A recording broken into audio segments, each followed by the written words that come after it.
Welcome to the Inglorious Splashes podcast, a Star Wars Legion podcast talking anything and everything glorious or inglorious about the game. My name is Koray, and with me today are two monkey lizards, John and Brendan. How's it going, my dudes? I hate when you're mean to Brendan like that. I mean, I'm not too different from Salacious Crumb. No, I just automatically like now assume you're only talking to Brendan.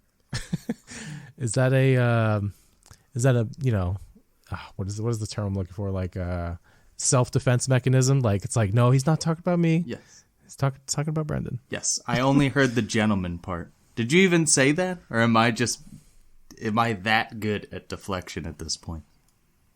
I think you're real good at deflecting. Yeah. John's in denial. Okay. Anyways, today on the podcast, we're going to talk about Spec Ops. I tried it. I got one game in, so I'm going to give you some brief thoughts about it. And then we're going to do our Glorious versus Inglorious segment. That's right. It's back. We're going to do it. We're going to do the Saber Tank. Should be a fun discussion. But before we begin, let's give a couple shout outs to our sponsors of the podcast. We got Baron of Dice. Check out baronofdice.com, his Far Away Galaxy collection for Star Wars Legion dice needs. They are very pretty looking dice. They come in two different varieties. If you use checkout code Glorious, you will get a little bit of a discount. Check it out. Brendan, tell us about printing off terrain if we do not have a 3D printer. If you don't have a 3D printer or your 3D printer isn't working currently like mine, Panhandle 3D is great for all of your needs. Get some awesome printed terrain, and then all you have to do is the hard part, which is painting it, unless you just like to, not have painted terrain. And go to Panhandle 3D's Etsy store, use the code Glorious for a discount. Excellent. I have another problem. John, can you solve it? I have a bunch of dice flowing all over the place on the game table. How do I keep it contained? You can go to the Dice Must Flow's Etsy store and get yourself a beautiful dice tray, and you can either customize it with your own design or use one of the ones that they have on their store for all different types of gaming systems, Warhammer 40k, Legion, really any Star Wars gaming system, pretty much anything you can think of, D&D. And if you use IG Blasters or coupon code, you can get 15% off your order. Excellent. I would just like to give a couple shout outs to some tournaments coming up. We got the Dutch Worlds Open Qualifier. That is November 18th and the 19th. That is in Amsterdam, if I remember correctly. Go check it out if you are in that country. Or if you're going to travel to it. I hear it's probably easy to get there. We also want to give a shout out to PAX. All three of us are going to be at PAX. Oh, yeah. That is going to be your chance to meet us. Come say hi. We'll probably give you a sticker. Brendan's giving me a mean mug. I don't think he's going to give out stickers. You might have to fight I mean, if I still have stickers, I'll give out stickers. But I mean, who wants to meet us? No one wants to meet us. No, come say hi if you guys want. We got swag for you. I don't think I'm missing any other tournaments. Brendan may or may not have gone to the local he talked about last week. Yeah, last week we talked about the Curio tournament outside of DC. Shortly after our episode aired, it got up to 16 people. I'm not currently one of those 16 people, but who knows? I might still end up going. We are recording before the tournament, so don't know. We'll see. Find out next episode. Stay tuned. Excellent. So I tried Spec Ops. It was pretty fun. I was able to print out all of the necessary materials. I sleeved all the cards. A fun thing I didn't notice on first inspection was we actually got alternate art cards for standing orders, which is pretty cool. Like you have an Empire themed one and you have a Rebels themed one. I didn't notice that on the first pass. So when I was cutting the cards, I was like, oh, this is fun. Now I want those printed in nice art. Oh, nice cards. Oh, you mean like nice print quality? Yeah. Right? Yeah. Yeah, that would be nice. Yeah, that's absolutely. pretty cool. Yeah, like it's definitely marked for Spec Ops, but it clearly says standing orders and does the same exact thing as your regular full Legion game does. So that was really cool. So I played one scenario with my one friend Pete. We played I don't remember the name of it. It's the one where you got to bring down the shield generators. So there's like 3 consoles on the board, and Spec Ops is played on a 3x3, so it's like kind of tight feeling, and you're not using the same range bands that Legion normally uses, which is in 6 increments. You're using like a measuring tape to measure like shooting distance.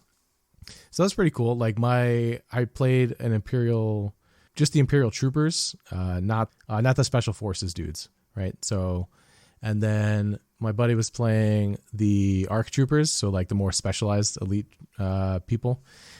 A lot of the ARCs had like range 8 pistols, and then a lot of my stormtroopers had range 12 guns, which was like pretty big to, shoot at him like without being shot back. Like that was pretty nice. So like playing with different range bands was very fun. I enjoyed that. The mission itself was very fun. I have no idea if it's balanced, but I didn't really care. I had a fun time. I think this game mode lends to each player playing both sides. So playing red side and playing blue side. So in that scenario, I was the defender, and I had to keep trying to delay him from pushing the console buttons as much as I could. So I was interacting with the console, but the way the map is set up, he has 2 consoles on his side of the board, and I only have 1. So I basically have to be more aggressive and go attack him. So even though you are technically the defense, you're the offense? Yeah, effectively. It was a little weird, but like I dug it. Okay. It was weird. Reminds me of VAPs these days. Kind of, yeah. Kind of. A lot of that scenario was fun in the sense that like you didn't know the outcome of the console. It wasn't just like you tap it and you immediately do something. You had to roll 3 black dice and then like match the symbols on a chart. And then once you match 6 out of like 8 on the chart, you can like then claim a victory point, which is kind of neat. So I was trying to like stop him. It didn't end up happening, but it was still very close. It was a lot of fun. The rules changed a little bit. I'll just highlight cover because that's like the biggest one. So you don't automatically remove 1 hit or 2 hits if you're in heavy. The way it works is if you're in heavy cover, you can use up to 2 surge results on defense, if that makes sense. Mm-hmm. So like that's an interesting change. And then the other one basically like giving you reliable 2 in heavy cover. Yes. Okay. Yeah, effectively yes, and no one surges on defense or offense. Okay. I kind of like that. And then the way suppression works is pretty neat. As soon as you panic, you roll dice to go back to your courage value. So let's say you're courage 2, and as soon as you hit 4, you roll 2 black attack dice, and for each hit and crit, you suffer 1 wound immediately. And then you remove 2 suppression. So even though like my stormtrooper guns weren't the best at like getting through ARC trooper armor and heavy, they were really, really good at suppressing my enemy and like dealing wounds that way. So that was a fun, different way to like interact with my opponent other than trying to just like deal wounds regularly. I was like, okay, I'm just going to try and stack as much suppression as I can. So that was neat. That's definitely what the Empire leaned into. Overall, I'd try it again. It took us about an hour to play, but that's like with my buddy being a little rusty on the rules and our first like run through of the game. Yeah, cool. It was good. I would definitely try it again. Nice. So probably like I think 45 minutes if you like knew you or less even. Yeah. Nice. I feel like you could easily get to 30, but 45 minutes is like right on the money for first couple of games. Cool. So you could bang out a number of games. Oh yeah, for sure. Yeah, this is like great for like clubs and game stores that don't have like the time or the space because it's only played on 3x3. So yeah. Both armies are only about 10 models, right? Mine was I think 8 or 9, and then the arcs were I think 7. Okay, so I'm going off memory. I don't have the sheet in front of me, but the largest army I think is the droids, which is like 10 or 9. Okay. Cool. Yeah. So real small still model relatively count. small model count. Yeah.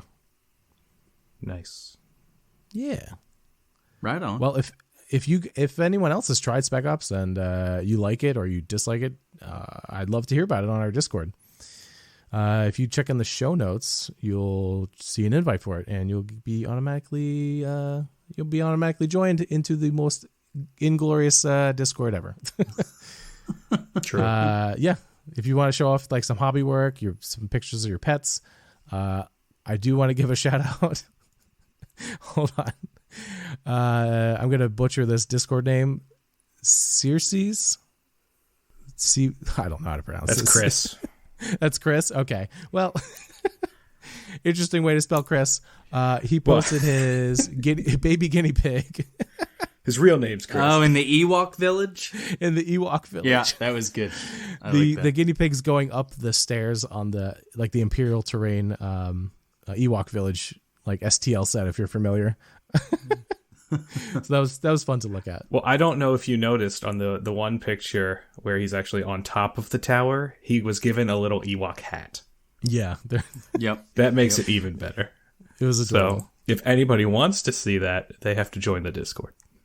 That's right. We're not going to share this willy-nilly. You got to come to us. Get that Prime free content by going to the Discord. Absolutely. You can find us on most popular podcasting apps now, including Spotify, Apple, Google, and YouTube. We would really appreciate it if you leave us a rating and a review. That would really help us out, like algorithm stuff. And I mean, we'll get to it soon with our Glorious versus Inglorious, but if you think our judgment is wrong on the upcoming segment, I want you to tell us. So you can tell us on the Discord, or you can send us an email at swlingloriousblasters@gmail.com. And then you can follow us on Facebook and Instagram. You could search for those. That's not too hard. Yeah. So let's get to it, gentlemen. It is Glorious versus Inglorious. Let's we're gonna be talking about it. the Saber Tank. The Saber Tank. So for those that don't know what this segment is about, basically two people pick opposing sides of a model or a unit, and one of them saying, hell yeah, this is glorious, and the other one saying, hell no, this unit stinks. Inglorious. Yep. And shout out to Cascadian on our Discord who requested the Saber Tank. We have a whole channel where you can request what you would like us to debate. Yep. There's a queue. Hop on in.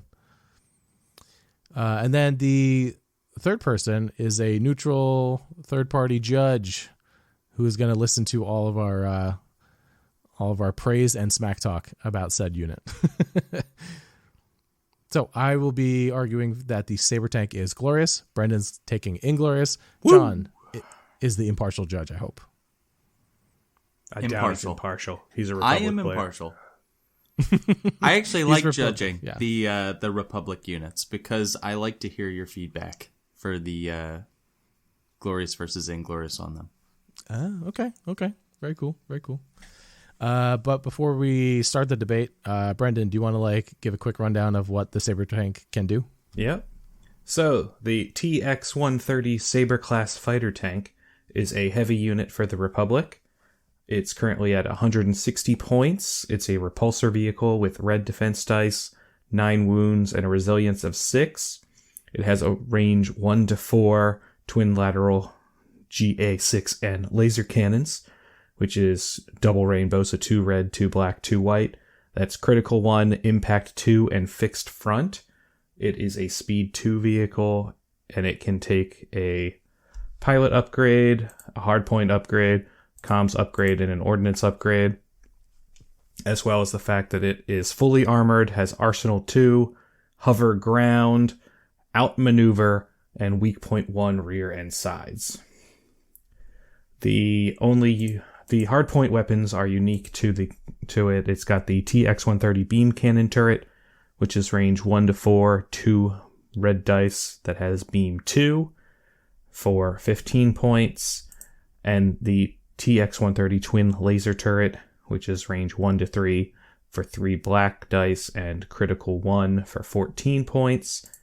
It can take any one of the 3 shell upgrades, so the armor piercing shells, bunker buster shells, or high energy shells. And it has 3 pilots available. Ayla Secura, who is a unique upgrade for the Saber class fighter tank. She gives it Inspire 2 and Field Commander for 5 points. Plo Koon, who is also a unique upgrade for the tank only, who is tappable for the ability to have, until the end of your activation, you gain Agile 2. So when you move, you get 2 dodge tokens for 9 points. And the Veteran Clone Pilot, who is just for the Saber class, also tappable. While you or a friendly clone trooper unit at range 1 and in line of sight attacks or defends, you and that unit can spend each other's aim, dodge, and surge tokens during the end phase. Ready this card. And that is 7 points. Excellent. Appreciate it, sir. John, who do you want to hear from first?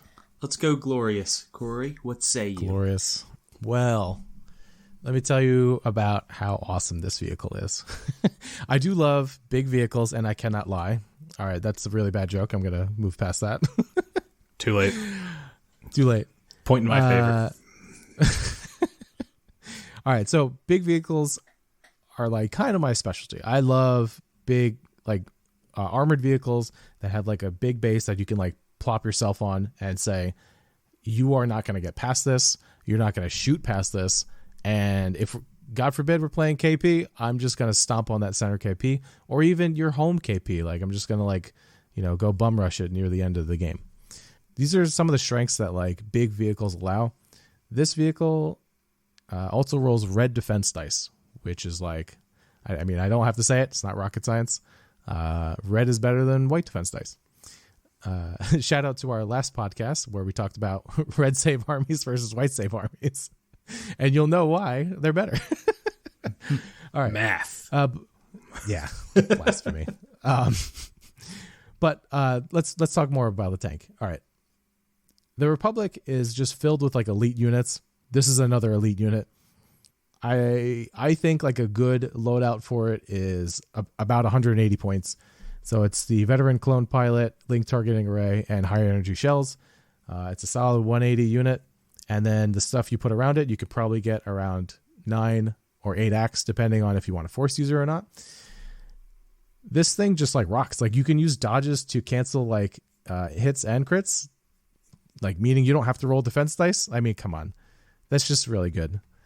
You can share all of your tokens with clones. You can share tokens if you're using, not if, you are going to be using Padme. I think Padme offers like a lot of value for this tank at only like 85 points. Surges, if you're playing that 3-pip card. And then she's got, quick thinking and like just another token, right? That's really good.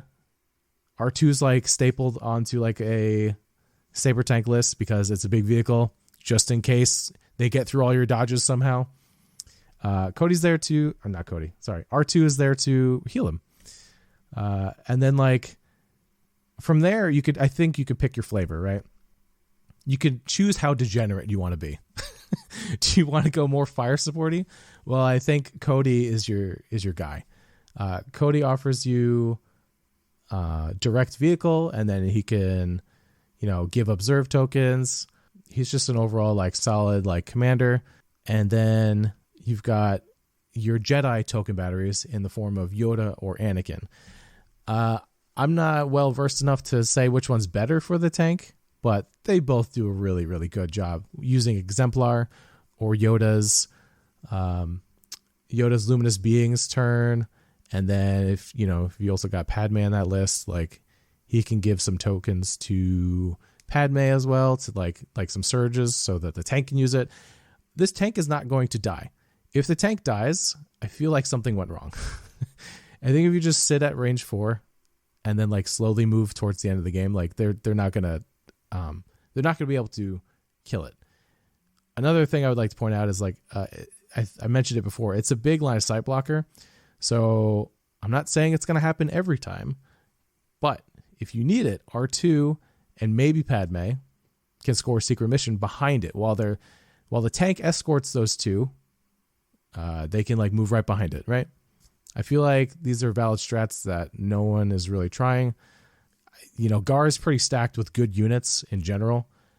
Yeah, I love this tank. It hits hard. It saves really well. I don't think I need to say anymore. Like, it does exactly whatever you want it to do. It's pretty versatile. I rest my case, Your Honor. Very nice. Very nice. Brendan, do you want to have any counterpoints to any of his statements, or do you just want to go right into your arguments? I do want to give one major counterpoint. Major. Yeah. Koray said that the tank is with his build of a clone pilot, link targeting array, and high energy shells is only 180 points. I beg to differ.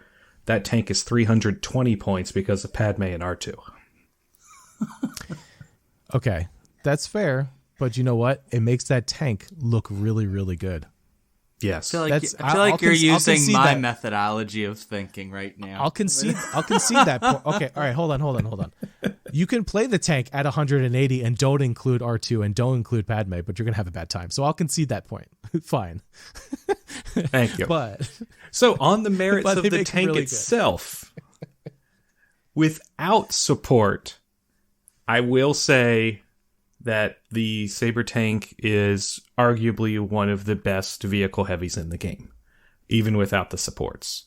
However, it is requiring support to be at its best, and it is already in the most expensive faction, so you can't necessarily always put as much around it as you would like to feel comfortable. Also, the fact that the Republic was hurting so bad they had to go back to an old video game to get a unit. I mean, this thing came out in the original Battlefront 2. Okay? It has never appeared in any show or movie. This is a video game unit, all right? So, fair. That's how much the Republic was hurting. Also, the fact that this is nowhere near the cannon level, because it actually had shields, but maybe that's just their version of outmaneuver. I don't know. But, so canonically terrible, as a unit. I mean, things this thing hates that are very popular right now are snipers, especially anybody with this high velocity sniper rifle with marksman, Iden and Inferno. They're just gonna crit this thing and pierce it, and what good are Padme's dodges, and then you're just having to waste R2 on guaranteed shots. The thing will eventually go down. Something that's very, very popular these days, impact. Lots of it. I don't care how you can get rid of 4. Padme gives you another 2 dodges. So this thing is going to eat a lot of impact shots with how things are these days. Blizzard is still very popular. It's going to die if all the speeder bikes hit it at the same time, plus the HRUs. It's just going to die. It might take 2 turns, but it's going to die. This thing is it's scary. It is. It's a very good unit, but it has to be able to have the aim. If you get rid of the order control somehow, or one of my favorite tricks in the days of yore is just having dewbacks and running at people with them with comms jammers, and what good's your linked targeting array then if my dewbacks get too close to your lines? Okay, sure. Still, it's valid.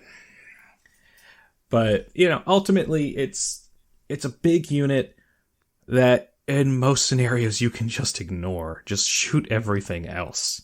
Sure, this thing's throwing a lot of dice, but if you're focusing your fire on everything else, this tank isn't going to win you a game on its own for that many points. You could have an Anakin Skywalker for the same number of points, and he's going to do a lot more for you than this tank. What if you have both? If you have both, that tank becomes scarier. The list becomes scarier, but it's also a lot more of a handcuff list because you can't do quite as much. You're going to have to choose at any given moment, which is more important. And that's half your list wrapped up in 2 units. It's rough. You can't have much of a list around that. Especially if you make it be Anakin, Padme, R2 Saber Tank. I mean, Anakin with no updates and 3 phase 1s, naked, puts you at 7 acts and already 631 points. So you can put some upgrades on things, but this is not going to be one of those super scary Republic lists where you have to always fear a fire support. I mean, Padme's not going to always authoritative things. You have link targeting array on the tank for a reason. You want the tank to have orders. Yeah, you want to know a good way to get orders on a tank?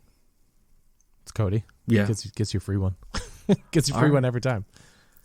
We throw Cody into a list with Anakin and Padme and R2. All and right. we're at 736 and 8 so. activations. So it's doable. I kudos to anybody who tries it. I don't think you do that. I'll let you finish, but I don't think you do that. You might have gone Ultimately, my biggest argument around why this thing is Inglorious is I haven't seen one on a table in forever. That's not a good argument. It's a great argument.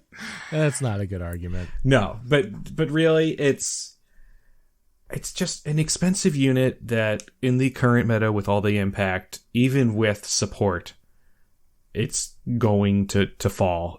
For the same reason that, we don't see a double AAT list. And double AAT is a lot more doable in a matchup, in a list, than one Saber. And you never see 2 Saber Tanks. I would love to see a list at some point with 2 Saber Tanks. That's good.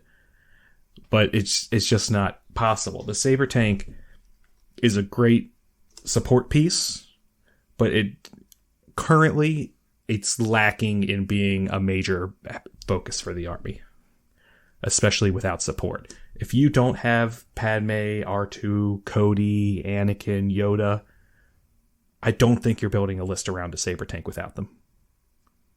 And for that reason, the tank is Inglorious, because it's not the star without support. Yeah, not to argue either. The double AAT, you can't do that in Republic because everything's so expensive. You don't have the 38 point B1 squads to get it up to 10 acts. So it's just never going to be doable with 52 point core units. So it is unfortunate that you could never do double Saber. I mean, you could do it. It just wouldn't be good.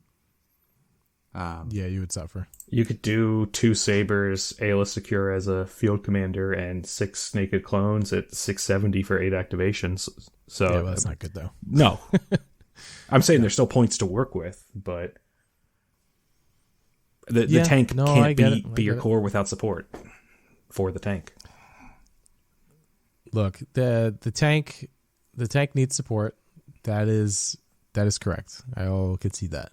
But what clone unit doesn't need support? Honestly. I mean, it's only the Jedi, really. The Jedi don't need support. Wookiees probably don't need support, but no one's playing Arcs. them. Arcs, yeah, because they have all the keywords. They get a name for moving. It's real good.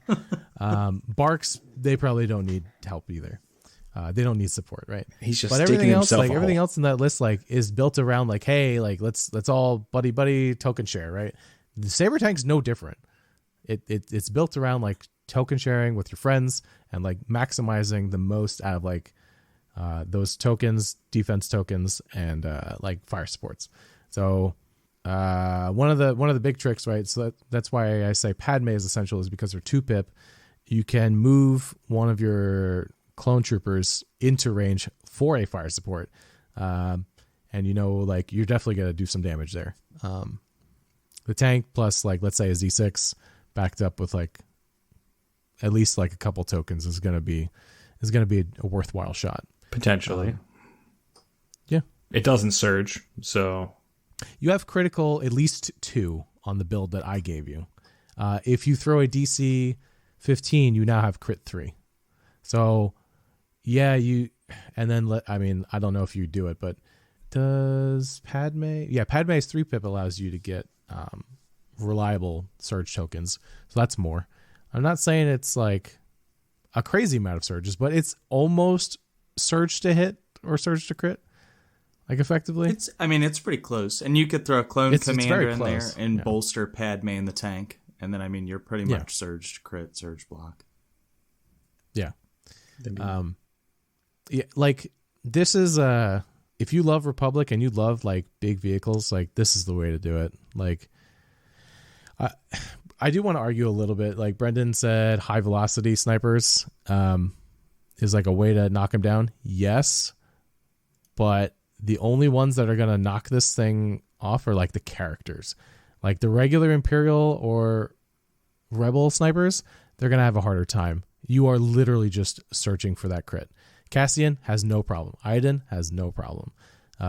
Is that it? I've lost track of high velocity snipers. Inferno Squad would fall into Inferno that category because they've got the so marksman like that's also. like 2 matchups in 2 different factions that like you want to dodge, right? So like Legion's not a perfect game. Like you're not gonna have a perfect matchup every time, but you can like do well against everything else. I will say the main thing that the Saber Tank never wants to truly run into is AATs. Because their guns are high velocity, so your dodges are useless in a matchup against AATs. Yeah, but no one's bringing in that garbage vehicle anymore. I know. That's your baby. Oh, that hurts. Koray. Oh, that hurts me. Called your baby that hurts ugly. So bad. That hurts so bad. Oh, man. I don't know. It's interesting. Like if somebody were to move up a Galactic Civil War sniper into range 5 to shoot the Saber Tank, I think I would be okay with it because so they're probably going to move to exactly range 5. And then I would be thinking, perfect. You might get lucky, put 1 wound on me. I'll probably wait till you put another wound on me, heal it off with R2 with Repair 2. But irregardless, I'm then just going to move, and because my base is gigantic, I will then be at range 4 of you and pick off that sniper team with my critical 2. And then Echo's going to move in and finish off the other model if you're doing some kind of corner peeking situation. Yep. So yeah. It's almost like, scenario. Okay, you're going to put maybe 1 wound on me and that 1 out of 8 chance. But you're going to hand me a free activation in the process. Right. And to follow up with John's tactics right there, he's definitely on the right track. And then I'd like to add on to that. You should ideally go with your tank last, move into range, shoot, and then hopefully go first next round, shoot, and then go backwards. Like, and then go get out of their range, right? So like that's one way to do vehicular combat without taking damage back. That's how a lot of the triple ATST Tempest Force lists like survive. They move up, they shoot, they shoot again, and then they move back. They rinse, cycle, repeat. Speaking of, the Saber Tank would hate to run into a triple ATST list. That's sure. Yeah. Sure. Now the snipers can. So one argument against the Saber that the AAT has on it is the weak side's rear. Like if you can get a GCW sniper on the sides, that's pretty doable. So then you're not searching for a crit in actuality. You just need to get a hit, and then Impact 1's going to push you John, up. what are you doing? You're not supposed to Well, I'm argue just for trying. Brendan. Because I gave you, I He's just argued spitting 1 point facts. for Inglorious, so I'm just trying to. I'm just. You know what? What a fair judge. What a fair judge, everyone. Although All right, I have sorry to to say, interrupt. And making Koray. it conversational. Koray, I have to take umbrage at one of your comments. You stated that if you want to play a heavy in the Republic, the Saber Tank is what you play. I wholeheartedly disagree because the LAT exists in this faction. I knew you were gonna this say is where that was going. Have either of you man. gone 3-0 with a LAT in the Republic before? Because I have. You haven't tried it, so No, I haven't. Right, I have not tried the lat. I still have not built my lat. Oh. I'm wounded. I have such PTSD from Evan like mopping the floor with me. I don't even want to see it. I don't even want to see the thing. Yeah, the weak point sides is a downside for sure. Adding that impact 1 to the side arcs, especially since it is a big vehicle, it's got big side arcs. Yeah, 100%. That's why you play short edge to short edge, everyone. But I mean, I definitely think, and you said this, Koray, R2 is a auto include in a Saber list, in my opinion. Yeah. And I hate saying auto include, but I feel like Padme is also, which Brendan obviously hit on. It's then 320 points for the Saber R2 Padme, but but the Republic faction works as a synergistic faction for every build that they have. That's just how they operate. So I can't really think of a list in that faction where it's not a synergistic build outside of Wookiees. But even when I played them, it was Padme Wookiees, and Padme was giving aims to the Wookiees so that they could do their whole, A Republic list will not be sad to include Padme. Yes. Let's be real. Yeah. Let's just put it that way. Let's just say every Republic list is using the crutch that is Padme. Yeah. Or just using like the best tool, one of the best tools they have. Crutch. Cowards. I hadn't used Padme in over a year until Crucible. Yeah, but you had She's Pikes still really in your good. list. Do you remember, quick tangent, do you remember when everyone was like poo-pooing on Padme? Didn't she get a nerf? No, she got a points up. Yeah, it was a points increase at one point. Right. No, well, she lost. No. What did she? She lost standby sharing. Yes, she lost standby sharing. Then everyone stopped playing her, but then she got the 5-point reduction. I still think she was pretty good at 90, but yeah. Either way. All right, so one other point before I make my call here, which will lead into my judgment. Well, may I, before you make this point? Yes, absolutely. I just want to say that the heyday of the Saber Tank is behind us because standby sharing is dead. All right, fine. The heyday is gone, but it's still a glorious vehicle. Still does exactly what you want it to do, which is shoot. It did have some moments. Like, if you think Padme Saber was like a pretty top tier list for a short period, and then also Yoda Padme Saber. Like, remember PAX 2021? Yeah. You could get that thing 3 standbys. Yeah, it was insane. Yeah, it's pretty silly. I'm glad it's gone. Yes. And you know what's funny? No one played it after PAX. Like, maybe like a couple times in Europe, but like no one wanted to play it. I didn't understand why. If it was bizarre. If it was still able to use standbys, 100% this thing would be glorious. Right. We wouldn't even be having this debate. Yeah. So, I actually think it still is glorious. Woo. I was actually sweating this. And here's why. I actually think that Anakin and Yoda are just so good that it's almost hard to even look at some of the other Republic builds if you're playing like ultra competitive.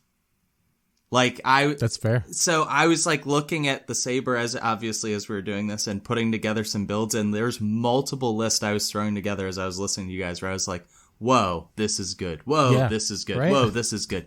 But none of them I would take to an event because I would take Anakin Padme. That's because Gar is like way too stacked with like good stuff. That's because the Saber Tank is the worst saber the Republic has. Oh, boo this man. But that being said, so it's hard to say, oh, that unit sucks. I just think it's more of a situation where it's other things are better. Other things are so much better and the meta the way it is right now, people are bringing so much impact, which is strange because every event I've been to recently, I bring all this impact and I have not seen a single vehicle. I want to like side tangent if that's cool. I wanted to bring that up, but I totally forgot. No one's I feel like no one's brought impact and they were fine. Yeah. Like at least the events that we've been to, the vehicles are not on the up and up. I don't. It's probably because of the impact and everyone's scared. Talking about impact so much, no one's bringing vehicles. Basically. So yeah, it's what do you call it? It's like a sinusoidal wave, like it ebbs and flows. So you have highs where like no one's bringing impact, and you have like a middle ground, and then you have lows where everyone's bringing impact, right? So dark troopers and stuff. I'm hoping the lows starts happening soon, so that the LAT can make a triumphant return. Let's not get too crazy. Yeah, let's not get carried away here. I'm not saying everybody. Me and the LAT make a triumphant return. Okay. You know what? You do you, Brendan. Yeah. You know what? Hold on. Brendan's glorious. That's my judgment. Oh, yeah.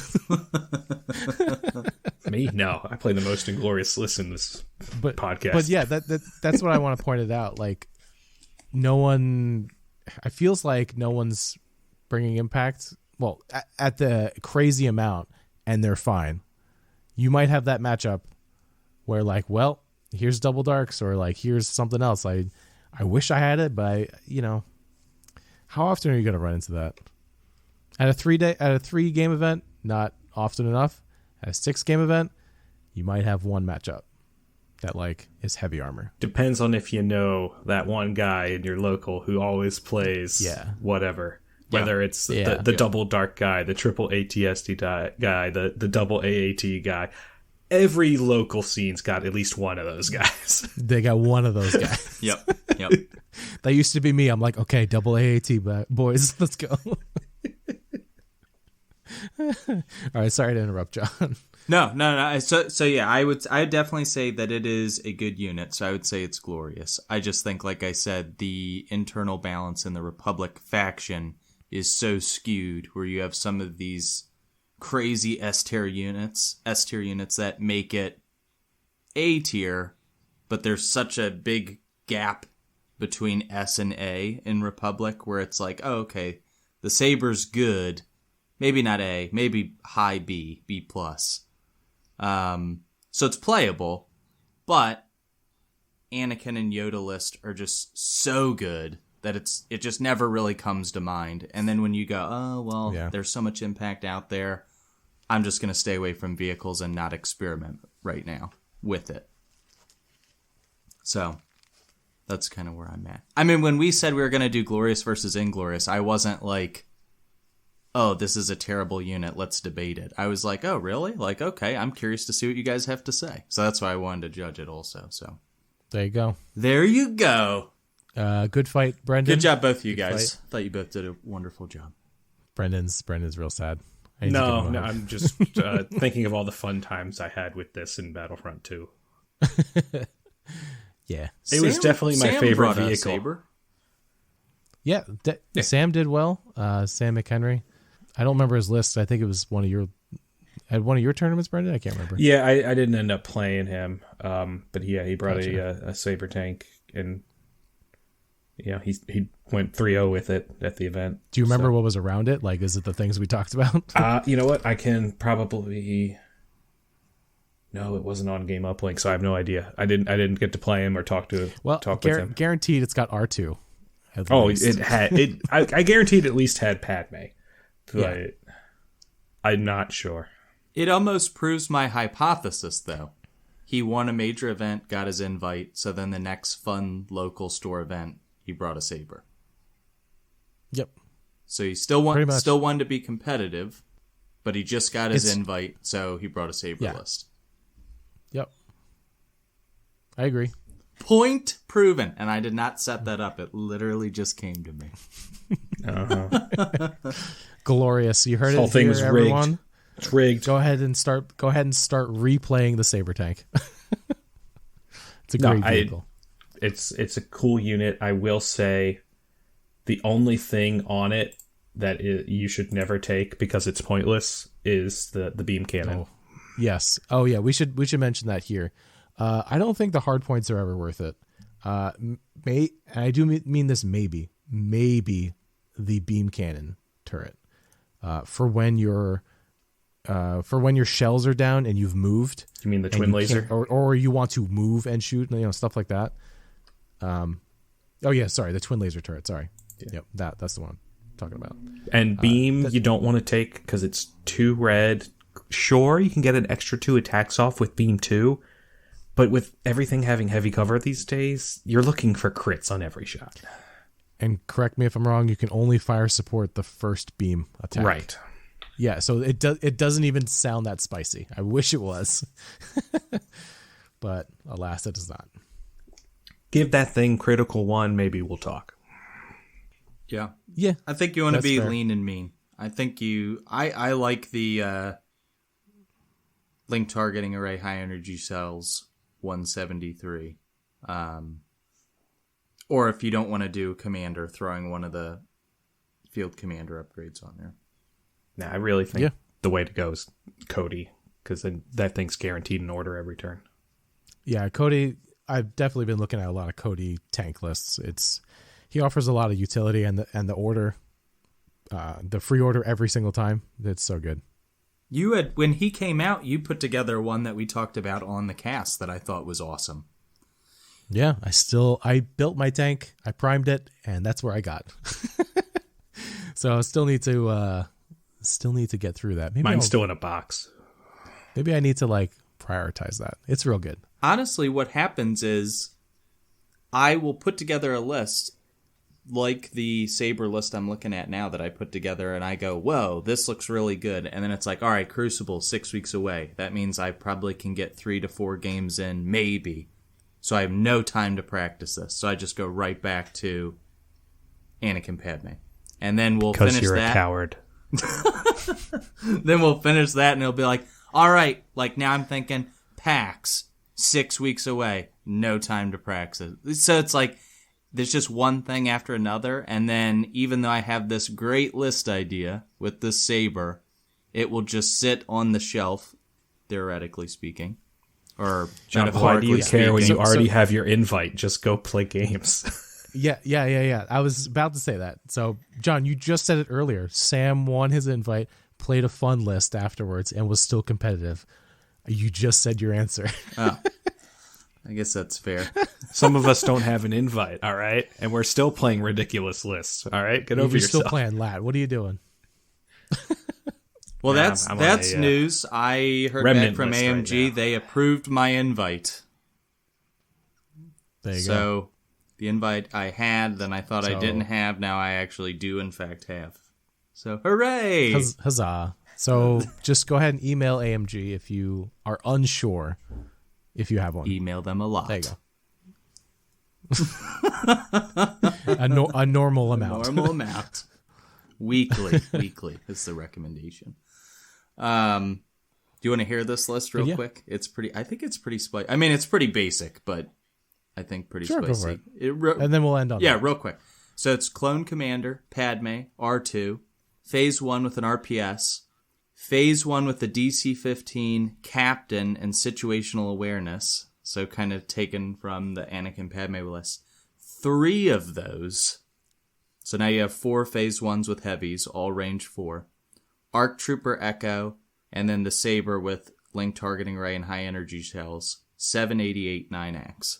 I built something similar. Yeah, it's real good. And just all range 4 plus, and just basically all outmaneuver.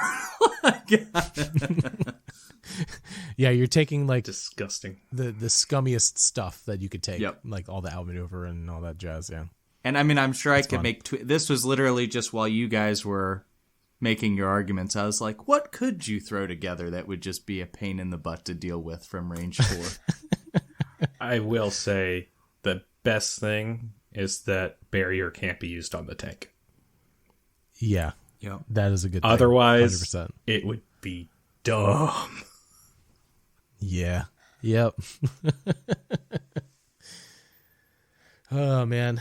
Well, that was a fun episode, guys. I think we're good to close the show out. You guys got anything else? Got nothing. All I got is a cool Inquisitor double-ended lightsaber pin that I got at New York Comic Con. So yeah, I will definitely be wearing that when I have Inquisitors. As you should. Gotta rep them good. All right, everyone. My name is Koray. I'm John. I'm Brendan. The beam cannon on the Saber Tank was only good in the video game. Stay glorious, everyone.